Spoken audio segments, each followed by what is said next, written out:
దేవుని ఘనమైన నామమునకు మహిమ కలుగునుగాక. మన రక్షకుడు ప్రాణ విమోచకుడు అయిన యేసుక్రీస్తు ప్రభుల వారి ఉన్నతమైన ప్రశస్తమైన నామమునకు మహిమ కలుగునుగాక. కూడి వచ్చిన మీ అందరికీ శుభాభివందనాలు తెలియచేస్తూ ఉన్నాను. సర్వాధికారి అయినటువంటి దేవాతి దేవుని కృపను బట్టి ఈరోజు కొద్ది మాటలు, దేవుని మాటలు మీతో పంచుకోవడానికి దేవుడు ఇచ్చిన ఈ యొక్క సదవకాశానికి నేను ఎంతగానో కృతజ్ఞతాస్తుతులు చెల్లిస్తూ ఉన్నాను. మంచిది ప్రియులారా, అందరూ బాగున్నారు కదండి. మీ నిమిత్తం, మీ కుటుంబ నిమిత్తం అనునిత్యము మా కుటుంబం ప్రార్థిస్తూనే ఉంది. దేవుని పరిచర్య నిమిత్తం, మా కుటుంబ నిమిత్తం మీరు కూడా ప్రార్థించండి. మంచిది ప్రియులారా, దేవుడు ఈ దినకాలమున మీతో మాట్లాడమని సెలవిచ్చిన అంశభాగం ఏమిటి అనగా, విశ్వాసిగా ఉన్న నీవు దేని విషయమై సిగ్గుపడుతూ ఉన్నావు? విశ్వాసిగా ఉన్న నీవు దేని విషయమై సిగ్గుపడుతూ ఉన్నావు? వాస్తవానికి ప్రస్తుత దినాల్లో చాలామంది మన దగ్గర లేనిది ఎదుటి వ్యక్తి దగ్గర ఉన్నది అని ఎప్పటికప్పుడు పోల్చుకుంటూ ఉన్న ఆనందాన్ని కోల్పోతూ ఉన్నటువంటి స్థితిగతుల్లో సంతృప్తి లేకుండా జీవిస్తూ ఉన్నారు. ఎట్లా అంటే, మన దగ్గర లేని వాహనాలు ఎదుటి వ్యక్తి దగ్గర ఉన్నాయని, మన దగ్గర ఉన్న వస్తువులు ఎదుటి వ్యక్తి దగ్గర లేవనో, సంథింగ్ ఎట్లా మన దగ్గర ఏదైతే లేదో అది ఎదుటి వ్యక్తి దగ్గర ఉంది అని ఎప్పటికప్పుడు పోల్చుకుంటూ సిగ్గుపడుతూ ఉంటాం. ఇంకా ఆడవారి దగ్గరికి వస్తే పట్టు చీరలనో, నగ నట్రానో, ఇతర జ్యువెలరీస్ అనో, సంథింగ్ చాలా అంటే పోల్చుకుంటూ సిగ్గుపడుతూ ఉంటారు. ఉన్నటువంటి పరిస్థితుల్లో ఆనందపడక వారికి వారే దుఃఖాన్ని కొని తెచ్చుకుంటూ ఉంటారు. ఇలాంటి విషయాల్లో సిగ్గుపడినా పెద్ద ప్రమాదం లేదు. ఏంటన్నా అలా అంటారు అంటే, నిజమే, ఇలాంటి విషయాల్లో సిగ్గుపడినంత మాత్రాన పెద్ద ప్రమాదం ఏమీ లేదు. యోబు జీవితంలో దేవుడు వాగ్దానం చేసినట్లు, మొదట నీ స్థితి కొద్దిగానే ఉన్నను, తుదకు నీవు మహాభివృద్ధి నొందెదవు. దేవుడి పాదాల చెంతకు చేరి దేవుడి పాదాలు పట్టుకుని మనం అడిగితే ఏనాటికైనా ఖచ్చితంగా జరిగే పనే. మరి దేవుని పని నిమిత్తమైతే సిగ్గుపడితే చాలా ప్రమాదం. దేవుని పరిచర్యకై దేవుడు నీకు ఇచ్చిన తలాంతులను ఉపయోగించకుండా సిగ్గుపడినట్లయితే అది చాలా ప్రమాదం. అయితే మూలవాక్యాన్ని చూసి మనం ముందుకు వెళ్దాం. లూకాసు వార్త 9వ అధ్యాయము 26వ వచనం. నన్ను గూర్చియు నా మాటలను గూర్చియు సిగ్గుపడువాడెవడు? వాని గూర్చి మనుష్య కుమారుడు తనకును తన తండ్రికిని పరిశుద్ధ దూతలకును కలిగి ఉన్న మహిమతో వచ్చినప్పుడు సిగ్గుపడును. ఇక్కడ దేవుని నిమిత్తమై ఒకవేళ మనం సిగ్గుపడినట్లయితే ఖచ్చితంగా ఆయన రాకడలో మనందరం సిగ్గుపడక ఆవశ్యకం. ఖచ్చితంగా సిగ్గుపడాల్సి వస్తుంది. అయితే దేవుడు తోడుగా ఉండి సిగ్గుపడనీయక వాడుకున్న వ్యక్తులను చూద్దాం. తన పరిచర్య నిమిత్తమై, దేవుడు అప్పగించిన పని నిమిత్తమై, దేవుడు మనకిచ్చిన ఆధిక్యత చొప్పున, తలాంతు చొప్పున పరిచర్య చేయడానికి నిశ్చయించుకున్న వారికి దేవుడు తోడుగా ఉండి నడిపించిన విధానాన్ని చూద్దాం. మనం కూడా బలపరచబడదాం. ఈరోజు దేవుని పని నిమిత్తమై ఎవరైతే సిగ్గుపడుతూ ఉన్నారో వారికే దేవుడు ఖచ్చితంగా మాట్లాడుతూ ఉన్నాడు. మొట్టమొదటిగా చూద్దాం, నిర్గమాకాండము 4వ అధ్యాయం 10వ వచనం. అప్పుడు మోషే ప్రభువా ఇంతకు మునుపైనను నీవు నీ దాసునితో మాట్లాడినప్పటియుండినైనను నేను మాట నేర్పరిని కాను. నేను నోటి మాంద్యము నాలుక మాంద్యము గలవాడనని యెహోవాతో చెప్పగా. చాలు ప్రియులారా, ఇజ్రాయేలు ప్రజల యొక్క బానిసత్వం నుంచి విడిపించడానికి దేవుడు మోషేని ఎన్నుకుంటాడు. ఈ మోషే ప్రతి ఒక్క విశ్వాసికి చాలా సుపరిచితమైనటువంటి వ్యక్తి. ఇజ్రాయేల్ ప్రజలు ఐగుప్తు దేశంలో పడుతున్న బానిసత్వం నుంచి వారు ఇబ్బంది పడుతున్నటువంటి ఆ దినాలలో వారి యొక్క మూలుగును దేవుడు విని మోషేని ఎన్నుకుంటాడు, స్వాస్థ్యంగా ఏర్పరచబడినటువంటి కనానుకు పంపించడానికి. మోషేని ఎన్నుకుని హోరేబు పర్వతం దగ్గర దేవుడు మాట్లాడతాడు. మోషే, ఇజ్రాయేలు ప్రజల యొక్క మొరను నేను విన్నాను, నువ్వు వెళ్ళి ఆ ప్రజలకి నాయకుడిగా ఉండి మీరు విడిపించాలి అని. అప్పుడు మాట్లాడుతున్న మాట ఏమిటి? తండ్రి, నేను నోటి మాంద్యం గలవాణ్ణు, ఫరో నా మాట వింటాడా ఆ ప్రజలు ఎవరు నీతో మాట్లాడిందంటే నేనేం చెప్పాలి, నేను నత్తివాణ్ణి కదా అని చెప్పి దేవుడు యెహోవాతో మాట్లాడుతూ ఉన్నాడు.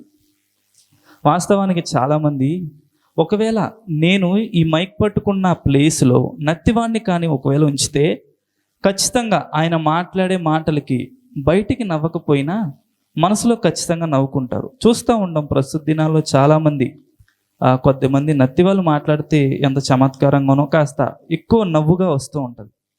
ఈ సిచ్యుయేషన్లో నత్తివాణ్ణి కదా, నా మాట ఎలా వింటారు అని సిగ్గుతో కూడినటువంటి భయం అది. అయితే దేవుడు మాట్లాడుతూ సెలవిచ్చిన మాట ఏమిటి అంటే, నిన్ను సిగ్గుపరచనీయక మీకు తోడుగా మీ అన్నయ్య అయిన అహరోనుని నీకు తోడుగా పంపిస్తూ ఉన్నాను అని సెలవిచ్చాడు. వాస్తవానికి దేవుడు అలానే పంపిస్తే సిగ్గుపడేవాడు. అతను మాట్లాడే మాటలకి ఎవరు వినేవారే కాదు. కానీ తన అన్నయ్య అయినటువంటి అహరోన్ని పంపించి దేవుడు సిగ్గుపరచనీయక తోడుగా ఉన్నాడు. ఈరోజు మన జీవితాల్లో కూడా అంతే.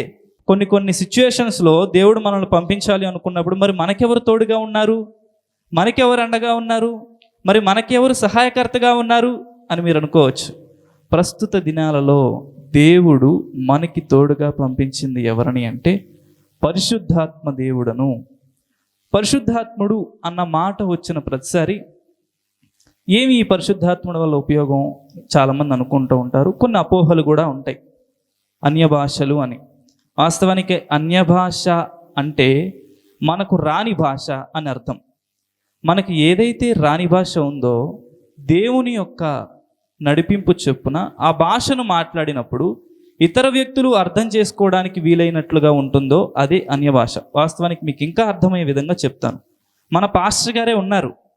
ఆయన ఒకవేళ కోల్కతా వెళ్ళారనుకోండి, అక్కడ ఏం మాట్లాడాలి? బెంగాలీ మాట్లాడాలి. ఈ భాష ఈయనకు వచ్చా? రాదు.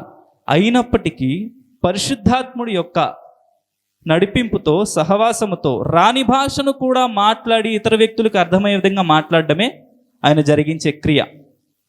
రెండవదిగా చూస్తే రోమాపత్రిక 8వ అధ్యాయము 26వ వచనం కూడా చూద్దాం. పరిశుద్ధాత్ముడు చేసే కొన్ని క్రియలు జస్ట్ క్లుప్తంగా మీకు వివరిస్తూ ఉన్నాను. అటువలే ఆత్మయు మన బలహీనతలు చూచి సహాయము చేయుచున్నాడు. ఏలయనగా మనము యుక్తముగా ఎలాగూ ప్రార్థన చేయవలెనో మనకు తెలియదు గాని ఉచ్చరింప సఖ్యము గాని మూలుగులతో ఆ ఆత్మ తానే మన పక్షముగా విజ్ఞాపనము చేయుచున్నాడు. చూసారా? మొట్టమొదటిగా రానిది మనకి ఏదైతే అన్య భాష ఉందో దేవుడు పరిశుద్ధాత్మ దేవుడు మనకు తోడుగా ఉండి మాట్లాడించేవాడే ఉన్నాడు. రెండవదిగా ఎలా ప్రార్థించాలో మనకు తెలియదు. చెప్పసఖ్యము కాని మూలుగులతో మూలుగుతున్నప్పుడు చాలా వినసొంపుగా అందముగా ఎంతో మాధుర్యంగా వినిపించేవాడే ఉన్నాడు. ఇంకా ఏంటి? ఇంకా పరిశుద్ధాత్ముడు చేసే క్రియ ఏమిటి అంటే ఏది మంచో ఏది చెడో అని మన హృదయంలో కొన్నిసార్లు మనం చేసే పని, ఇది తప్పు, ఇది ఒప్పు, నువ్వు చేస్తుంది మంచిది కాదు అని మనకి మనస్సాక్షి గద్దిస్తున్న క్రియ జరిపేది పరిశుద్ధాత్మ దేవుడే.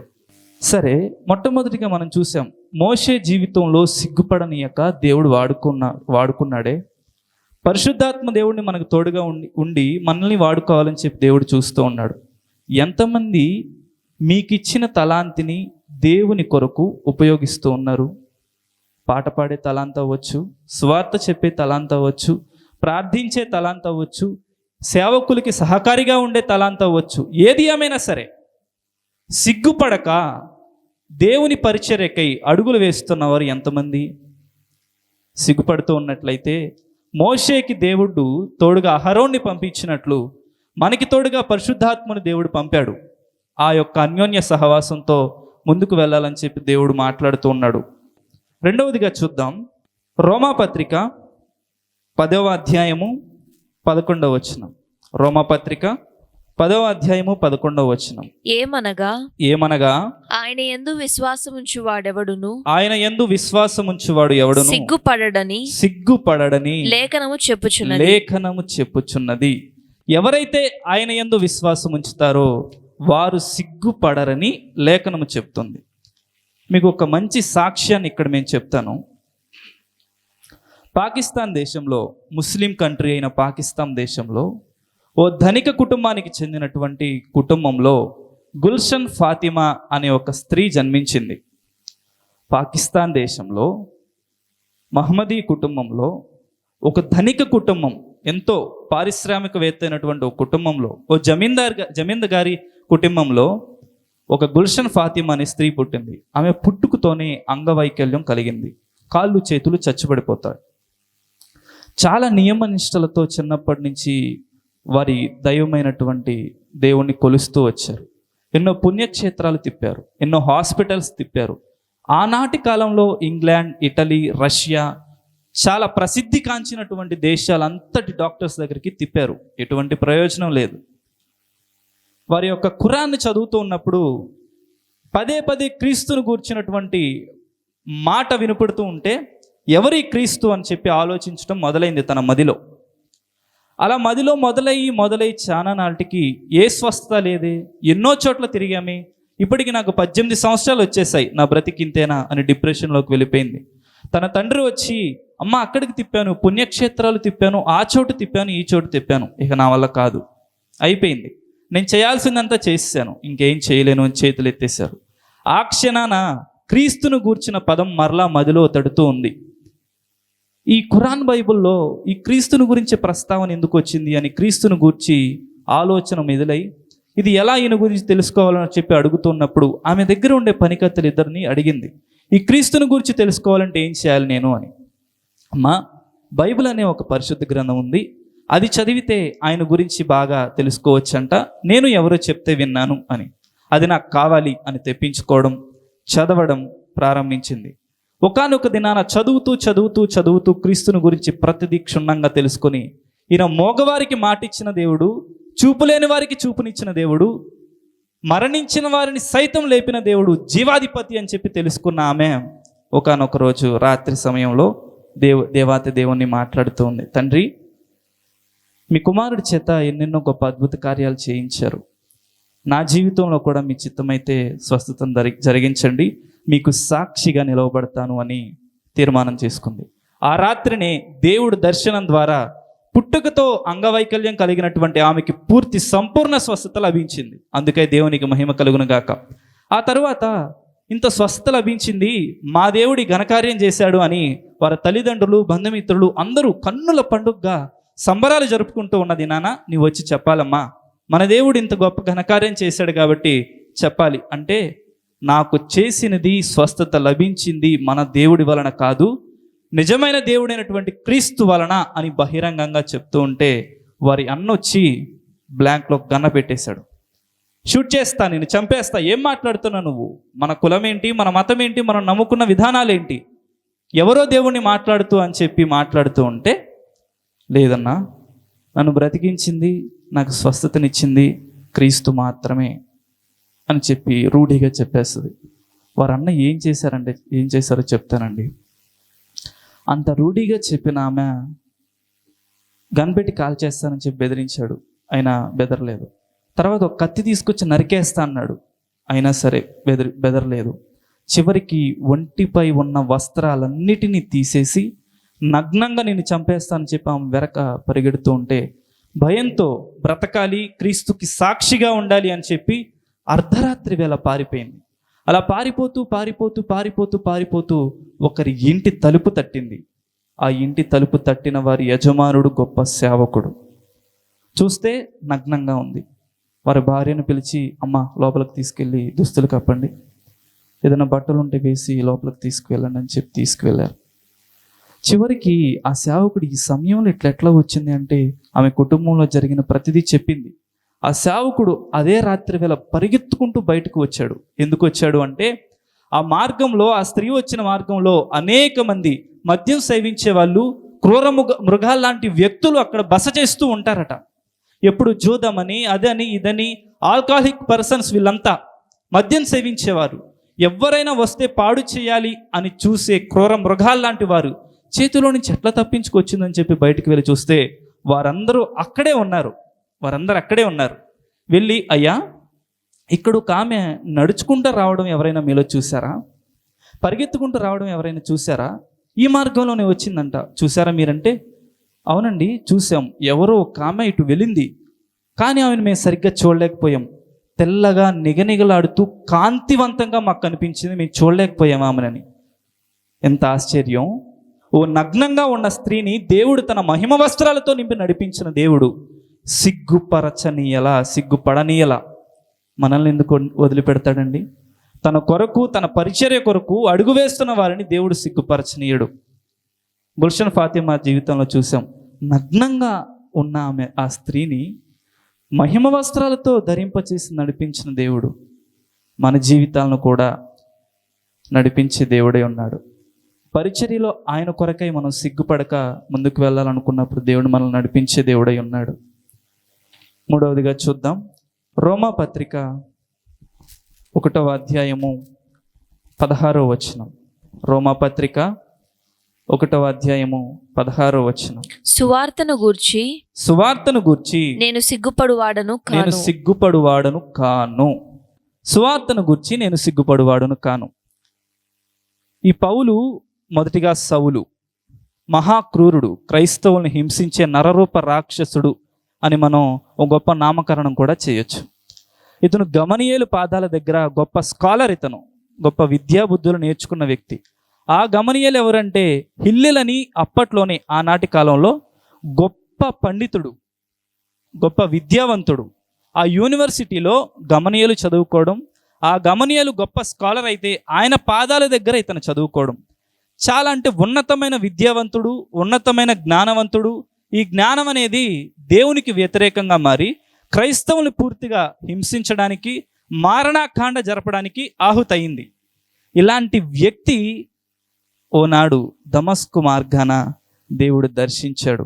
వీటన్నిటినీ గత జీవితం అంతా వదిలేశాడు, గత ప్రవర్తన అంతా వదిలేశాడు.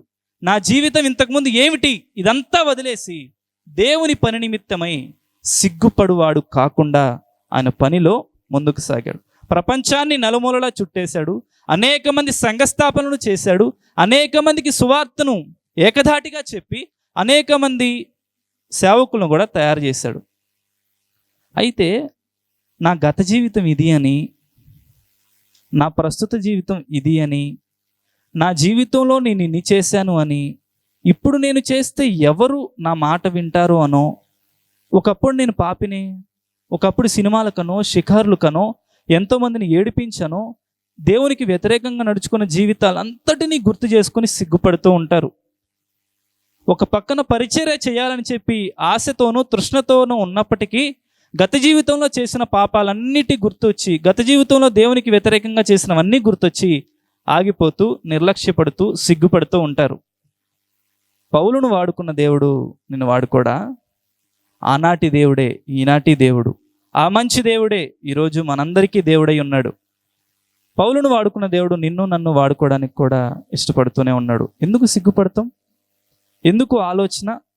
ఇంకా ఎందుకు నీ అడుగులు కదలట్లేదు? పరిచర్యకో సేవకునికో ఎందుకు సహకారం లేదు? దేవుడు నడిపించేవాడై ఉన్నాడు, తన బిడ్డల్ని నడిపించేవాడై ఉన్నాడు. దేవుడు ఇప్పటి వరకు మాట్లాడాడు కదా. మొట్టమొదటిగా మోషేకు ఉన్నటువంటి లోపాన్ని బట్టి మోషే సిగ్గుపడుతూ ఉంటే దేవుడే తోడుగా ఉండి అహరోను పంపించాడు. రెండవదిగా గుల్షన్ ఫాతిమా జీవితంలో సాక్షిగా నిలవబడాలి అని చెప్పి అడుగు వేసింది, దేవుడు సిగ్గుపరచనీయక నడిపించాడు. మూడో వ్యక్తిగా పౌలు అందరికీ తెలిసిన వాడే, తన జీవితం అంతా అందరికీ తెలిసింది. గత జీవితం ఎంతో దారుణమైనది అయినప్పటికీ దేవుడు నడిపిస్తూనే ఉన్నాడు. సిగ్గుపరచనీయక అనేక మంది రక్షణార్థమై, సంఘ స్థాపన నిమిత్తమై ఎంతో ఘనముగా దేవుడు వాడుకున్నాడు. అయితే ఒక్కసారి మనందరం ప్రశ్నించుకోవాలి. ఒకానొక దినాన 800 సంవత్సరాల క్రితం తోమా అనే వ్యక్తి, అపోస్తలుడిగా పిలువబడుతున్న తోమా అనే వ్యక్తి సిగ్గుపడుంటే ఈ భారతదేశానికి సువార్త వచ్చేదా? వచ్చేది కాదు. అవసరమా? సిగ్గుపడి ఆయనే ఈ భారతదేశానికి అడుగు పెట్టకపోతే సువార్త వచ్చేది కాదు. విలియం కేరీ గారు సువార్త నిమిత్తమై, ఈ బైబిల్ ముద్ర నిమిత్తమై సిగ్గుపడి ఉంటే మనకి ఈ పరిశుద్ధ గ్రంథాన్ని వచ్చేదే కాదు. ఎందుకండి సిగ్గుపడ్డం? అపోస్తులందరూ అంటే, అపోస్తులు అనగా పంపబడిన వారు అని అర్థం. వీరందరూ బయటికి పంపబడక అక్కడే ఉండి వారి బాగోగులు వారే చూసుకుంటూ మనకెందుకు వచ్చిందిలే, హతసాక్షులుగా మార్చబడ్డం మనకు అవసరమా? వీటన్నిటినీ ఆలోచించి సిగ్గుపడి మన దరి చేరకుండా ఉంటే ఈరోజు మన హృదిలోకి మన చేతిలోకి ఈ పరిశుద్ధ గ్రంథం వచ్చేదే కాదు. దేవుడి మాటలు, దేవుడి రక్షణార్థమై మన కోసం చేసిన బలియాగం ఏది మనకు అందేదే కాదు. చివరిగా క్రీస్తు మన కొరకు బలియాగం కాకపోతే, ఆ సిలువలో రుధిరం కాకపోతే, మనందరి పాప విమోచన కోసం క్రయధనం కాకపోతే మన జీవితాలు ఏమైపోయేవి? సిగ్గుపడొద్దు. ఈరోజు ఈ మాటలు వింటున్న ప్రతి ఒక్క సోదరి సోదరులు, దేవుడు మీకు ఏదో గొప్ప తలాంత ఇచ్చాడు. పాట పాడడమో, సువార్తను బోధించటమో, ప్రార్థించటమో, సేవకులకి సపోర్ట్గా ఉండడమో, సేవకుల్ని ప్రోత్సహిస్తూ ఉండడమో, లేదా కొన్ని కుటుంబాల్లో అవకతవకలు ఏర్పడుతున్నప్పుడు, కొంతమంది ఆధ్యాత్మిక స్థితుల్లో అవకతవకలు ఏర్పడినప్పుడు వారిని ఇది కాదు, దేవుడు ఇది మాట్లాడుతూ ఉన్నాడు, మనతో ఇది మాట్లాడుతున్నాడు, తప్పక నీకు దేవుడు మంచి జరిగిస్తాడు అని చెప్పి ప్రోత్సహించే మాటలు ఎంతమంది చేస్తూ ఉన్నారు? మన పయనం మనదేనా? మన బ్రతుకు మనదేనా? దేవుడు అప్పగించిన బాధ్యత ఏమిటి? అసలు దేవుడు అప్పగించిన బాధ్యత ఏమిటి అంటే, మార్కు సువార్త 16వ అధ్యాయము 15వ వచనం చూద్దాం ఒకసారి. దేవుడు అప్పగించిన దాన్ని మనం చేస్తున్నామా, లేక సిగ్గుపడి ఆగిపోతూ ఉన్నామా? మార్కు సువార్త 16:15. మరియు మీరు సర్వలోకమునకు వెళ్ళి సర్వ సృష్టికి సువార్తను ప్రకటించుడి. చాలు. ఏమి? సర్వలోకమునకు వెళ్ళి సర్వ సృష్టికి సువార్తను ప్రకటించుడి. సువార్త అంటే ఏమిటండి? శుభవార్త, మంచి వార్త. ఎవరిని గూర్చింది? ఎవరిని గూర్చైతే మనం చెప్తామో అదే శుభవార్త, క్రీస్తు వార్త.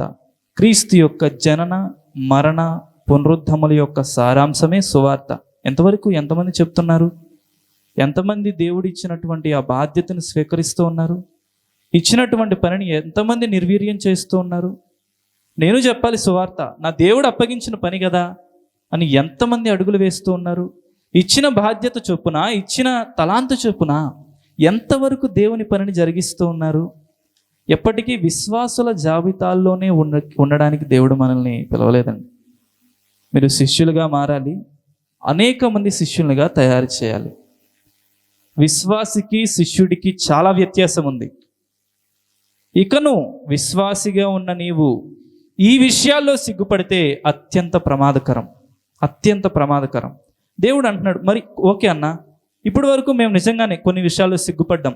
పాటలు పాడగలను, ప్రార్థన చేయగలను, సేవకునికి సహకారిగా ఉండగలను, అది ఆర్థికంగా అవ్వచ్చు, ఇతర విషయాల్లో అవ్వచ్చు, అన్నిటికీ నేను సహకరించగలను. దేవుడు నాకు ఇచ్చాడు ఆ తలాంతు, కానీ నాకెందుకులే, నేను చేయగలనా? లేదా గత జీవితంలో చేసినటువంటి పొరపాట్ల వల్ల ఇప్పుడు నేను చేయలేకపోతున్నాను అని సిగ్గుపడేవారు ఎవరైతే ఉన్నారో వారి నిమిత్తమై దేవుడు మాట్లాడుతున్న మాట. సరే, అయిపోయింది, అది అయిపోయిందో, ఇప్పటికైనా నేను సరే చేస్తానన్నా, ఇప్పుడేం చేయమంటావు? ఒకవేళ ఇప్పటి వరకు చేశాను కదా, ఇప్పుడు ఏమన్నా చేయాలా? దేవుని క్షమాపణ అడిగి ముందుకు నడిస్తే ఖచ్చితంగా దేవుడు మనల్ని స్వీకరించుకునేవాడై ఉన్నాడు, దేవుడు నడిపించేవాడై ఉన్నాడు. మోషేకి తోడై ఉన్నట్లు, గుల్షన్ ఫాతిమాకి తోడై ఉన్నట్లు, అపోస్తలుడైన పౌలును నడిపించినట్లు మనల్ని నడిపించే దేవుడై ఉన్నాడు. చివరిగా చూద్దాం, కీర్తనలు 31వ కీర్తన 1వ వచనం.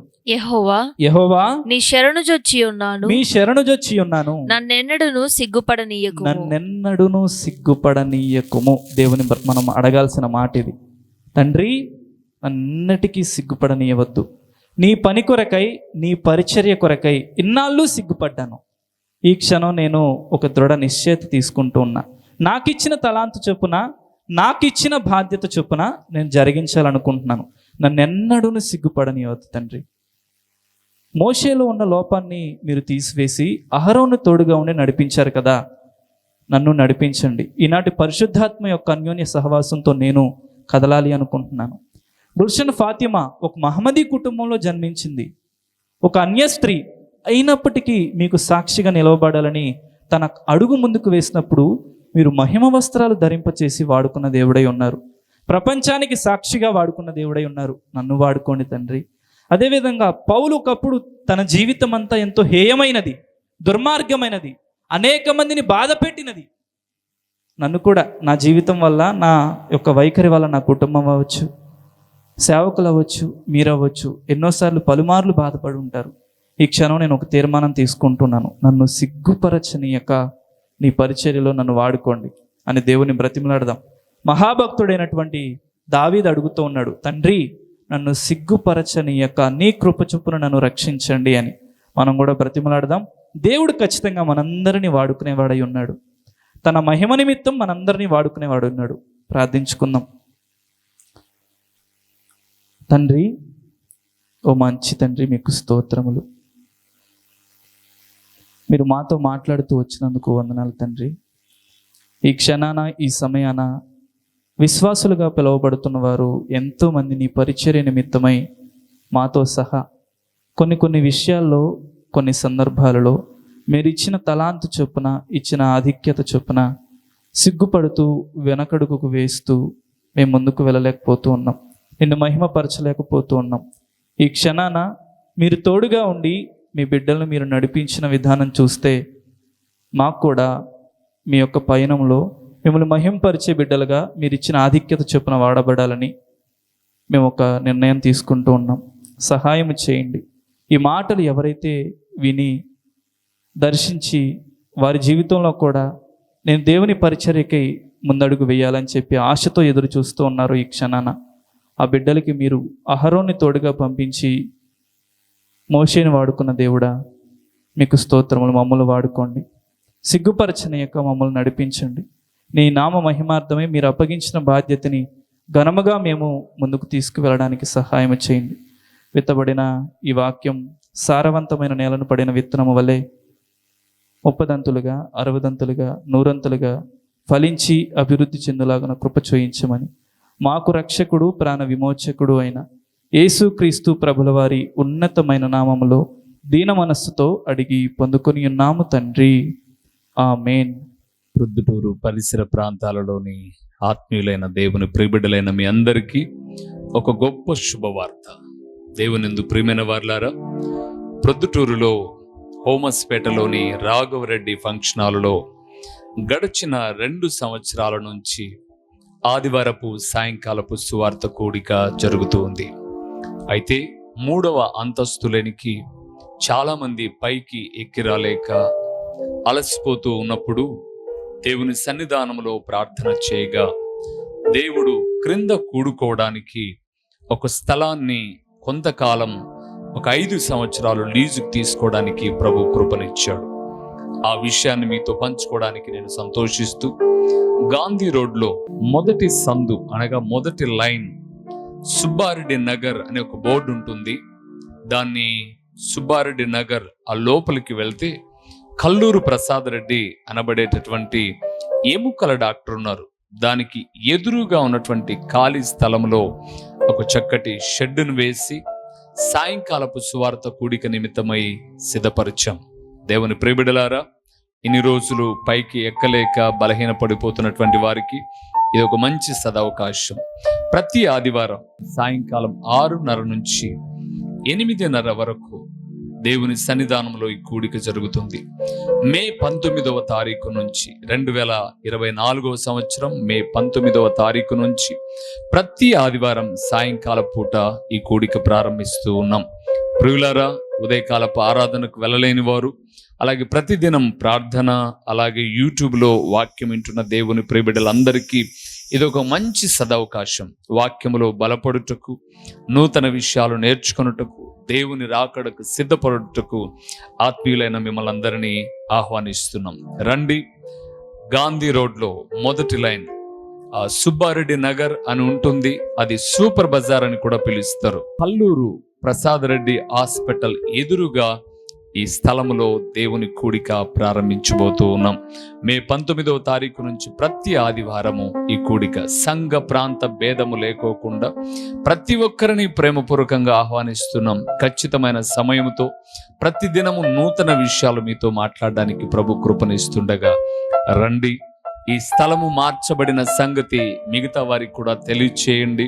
మే 19వ తారీఖు నుంచి ప్రతి ఆదివారము సాయంకాలం 6:30 నుంచి 8:30 వరకు ఈ కూడిక జరుగుతుంది. ఈ మాటలు విన్న దేవుని ప్రియబిడ్డలైన మీ అందరిని ఆహ్వానిస్తూ నిండు మనసుతో మీకు వందనములు తెలియచేయచ్చు ఉన్నాను. మా చిరునామా దైవజనులు బ్రదర్ ఓ రూబేన్ గారు, క్రీస్తు ప్రార్థనా మందిరం, డోర్ నెంబర్ 1-10-386, నగరిగుట్ట, పులివెందుల, కడప జిల్లా. మీ ప్రార్థన అవసరాల కొరకై సెల్ నంబర్ 9989067409.